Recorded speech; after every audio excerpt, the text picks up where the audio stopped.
Mwana mulenzi wampa mukulu bwe tubanga tutuusaawo okyanjagaza ki abange mukubenga longa z'amaanyi era mu nsonga y'emu n'anyweza ebigambo bino ng'aga nti siirye n'okunywa siinywe nga sinnaba kwogera byantumwa. Kitange mu lugyalo wano nina ensonga gye nnina wano yasimba ya buwangwa ate nga ya nnono. Tandulula ebigere Mwannyinaze jangu tugende eno tebagiripootinga alooni abeewange mukubengalo tulumbe.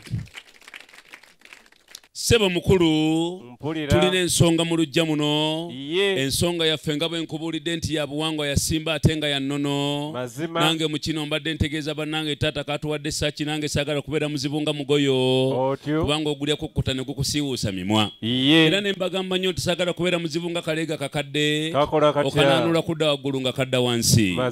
Mukulu tuganye tujje mu maaso go tuleete ensonga ey'amaanyi ennono y'ensonga yennyini enjobo bengeriko n'agiyobya era ng'ali mumwo. Mwannyinaze kamusabe mwannyinaze saagala tusigale wakyesimba tubanye okulaba gwe ng'owandagala nga malanga ga ggaali. Sebo taata twagala kutegeeza ebigambo bino wammanga ensonga gye tuyina mu nnyumba muno ezitowanga byenda nayagala kwota agamba nti bampe ku nkata era eno y'ensonga etulese ng'etuboyanya era wakati mu kujanja njagala okutegeeza taata sobola kwesimbagirizako gy'alinga omukazi ajjulira bba muwogo era ku nsonga eno sobola kwesimbagirizako gy'alinga omusezi ali amenvu mukulu era sobola kwesimbagirizako gy'alinga embuzi eyonsa kiriza nzikakkana yogayoga nga ndikulya Ssaabasajja Kabaka wa Buganda era nga ntuuse ku yunivasite y'amaanyi ey'ekake kabe wange ne bakuba engalo. Mukulu njagala okukutegeeza Katonda ono nga bw'ali omulamu kiwamigereko mwannyinaze